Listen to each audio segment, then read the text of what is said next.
Assalamualaikum warahmatullahi wabarakatuh. Shalom, salam sejahtera bagi kita semua. Om Swastiastu, Namo Buddhaya, salam kebajikan. Perkenalkan, saya Hendry Rizky Prayuda, bisa dipanggil Hendry, dari kelas A4, kelompok 3, pelatihan dasar calon pegawai negeri sipil tahun 2025. Pada kesempatan kali ini, saya akan menjelaskan secara lisan, menceritakan secara lisan terkait rangkuman dari modul 1, yaitu Wawasan Kebangsaan, Bela Negara, dan Sistem Administrasi Negara Kesatuan Republik Indonesia. Jadi dibagi menjadi tiga bab. Yang pertama itu Wawasan Kebangsaan, yang kedua Bela Negara, dan Sistem Administrasi Negara Kesatuan Republik Indonesia. Dalam ketiga bab tersebut akan saya sisipkan juga implementasi yang saya lakukan selama saya menjadi calon pegawai negeri sipil. Baik, kita langsung saja masuk yang pertama, yaitu wawasan kebangsaan. Sebelum kita membahas lebih jauh tentang wawasan kebangsaan, hal yang mendasar yang harus kita ketahui adalah pengertiannya. Pengertian dari wawasan kebangsaan. Jadi, apa sih itu wawasan kebangsaan? Wawasan kebangsaan adalah cara pandang bangsa Indonesia dalam rangka mengelola kehidupan berbangsa dan bernegara, yang dilandasi oleh jati diri bangsa dan kesadaran terhadap sistem nasional yang bersumber dari konsensus bangsa Indonesia. Jadi, ada 4 konsensus bangsa Indonesia. Yang pertama adalah Pancasila, yang kedua Undang-Undang Dasar Negara Republik Indonesia tahun 1945, yang ketiga Negara Kesatuan Republik Indonesia, dan yang keempat Bhinneka Tunggal Ika. Setelah kita memahami konsensus itu ada 4, yang harus kita ketahui selanjutnya adalah apa sih jati diri bangsa Indonesia?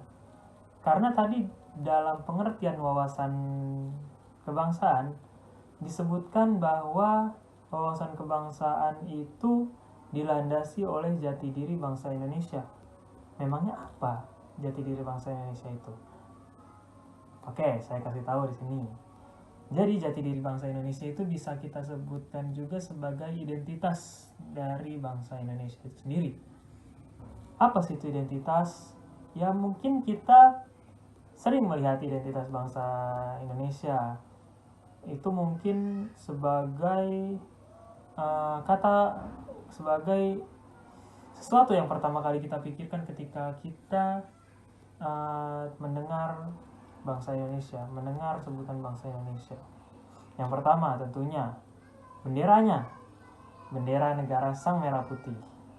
Kemudian saya dari tadi berbicara dengan bahasa apa? Itu kan termasuk identitas. Jadi yang kedua dari jati diri bangsa Indonesia itu bahasa Indonesia.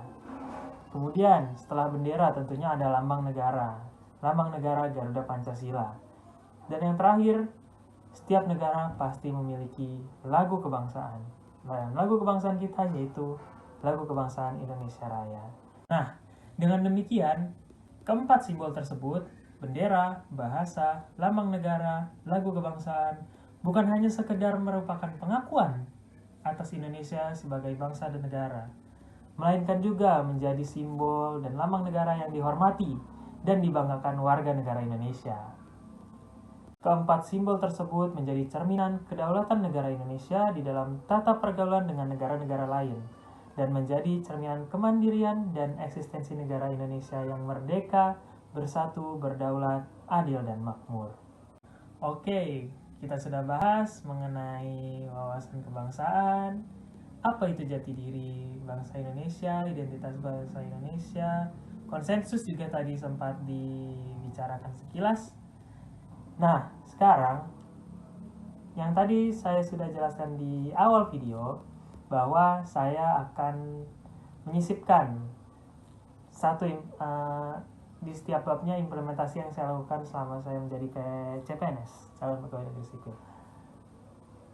Dalam hal wawasan kebangsaan, yang sudah saya implementasikan saat saya menjadi calon pegawai negeri sipil, yaitu menjadi petugas upacara bendera peringatan Hari Sumpah Pemuda tanggal 28 Oktober tahun 2024.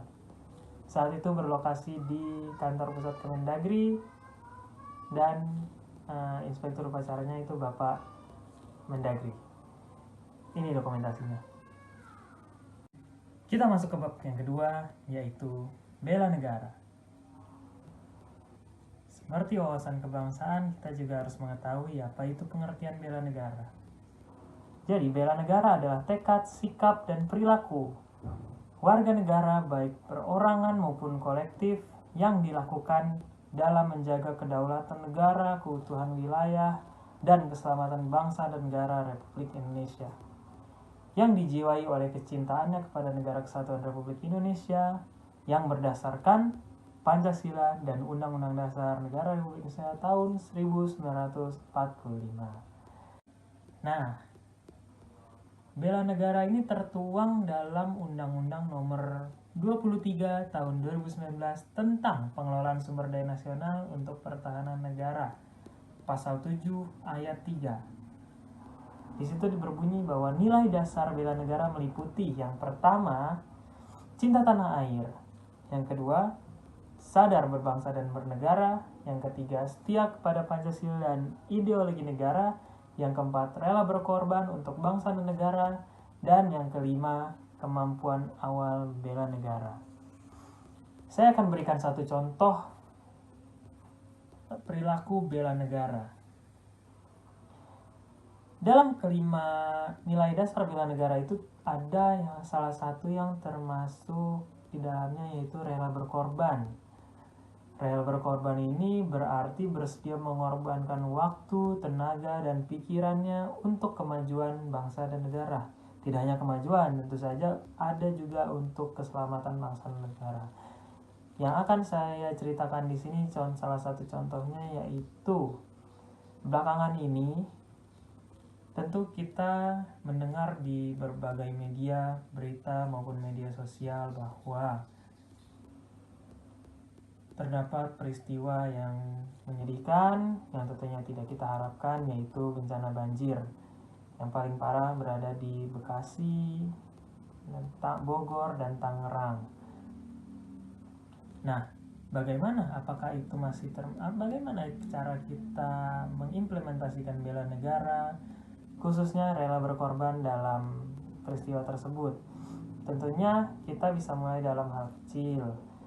Mungkin kita mendonasikan barang kita, baju kita, obat-obatan mungkin, atau bahan makanan yang mungkin ada baju yang tidak terpakai, yang masih layak, mungkin bisa kita sumbangkan, kita donasikan untuk para korban. Itu termasuk rela berkorban, dan itu termasuk bela negara, karena kita mengorbankan materi, waktu kita, tenaga kita, dan pikiran kita untuk mengarah ke para korban bencana. Dan ya, korban bencana di tanah air kita, di negara Indonesia. Nah, tadi kan saya sudah jelaskan contoh yang baru-baru saja ini terjadi. Nah, saat ini saya akan memberikan implementasi yang saya lakukan selama saya menjadi calon pegawai negeri sipil. Sama, ya, yang saya berikan contoh yaitu rela berkorban. Namun saat ini dalam konteks bersedia mengorbankan waktu, pikiran, dan tenaga untuk melayani masyarakat, khususnya masyarakat desa. Karena saat ini saya berdinas di Direktorat Jenderal Bina Pemerintahan Desa. Jadi saya rela berkorban untuk mengorbankan waktu, tenaga, dan pikiran saya untuk melayani segenap masyarakat desa. Baik, kita masuk ke bab yang ketiga, yaitu Sistem Administrasi Negara Kesatuan Republik Indonesia. Sebelum masuk ke sistem administrasi dan bagaimana peran ASN dalam administrasi negara Republik Indonesia, yang pertama harus kita ketahui yaitu bentuk negara Indonesia. Apa sih bentuk negara Indonesia? Hal ini sebetulnya tertuang dalam Pasal 1 Ayat 1 Undang-Undang Dasar Negara Republik Indonesia tahun 1945. yang berbunyi bahwa negara Indonesia adalah negara kesatuan yang berbentuk republik. Nah, jadi bentuknya apa? Kesatuan apa republik? Nah, kalau bentuk negara Indonesia itu adalah negara kesatuan. Namun kalau untuk pemerintahannya itu adalah republik. Jadi kalau ditanya bentuk negara Indonesia yaitu negara kesatuan. Adapun prinsip-prinsip persatuan dan kesatuan bangsa Indonesia. Yang pertama yaitu prinsip Bhinneka Tunggal Ika, kemudian prinsip nasionalisme Indonesia, prinsip kebebasan yang bertanggung jawab, prinsip wawasan Nusantara, dan yang terakhir prinsip persatuan pembangunan untuk mewujudkan cita-cita dan reformasi. Nah, setelah kita mengetahui bentuk negara Indonesia dan prinsip persatuan dan kesatuan, baru kita masuk ke yang terakhir, yaitu bagaimana sih peran aparatur sipil negara atau ASN dalam administrasi negara Indonesia. Yang pertama yaitu melaksanakan kebijakan publik yang dibuat oleh pejabat pembina kepegawaian sesuai dengan ketentuan peraturan perundang-undangan. Yang kedua, memberikan pelayanan publik yang profesional dan berkualitas. Yang ketiga, mempererat persatuan dan kesatuan negara Republik Indonesia. Hal yang sudah saya implementasikan selama saya menjadi calon pegawai negeri sipil dalam hal sistem administrasi negara Indonesia, yaitu saya melakukan pelayanan fasilitasi, penataan tugas dan fungsi Badan Permusyawaratan Desa. Baik, sekian rangkuman modul 1 dan beserta implementasi saya selama saya menjalani masa CPNS. Terima kasih atas kesempatan yang sudah diberikan. Lebih kurangnya saya mohon maaf. Wassalamualaikum warahmatullahi wabarakatuh.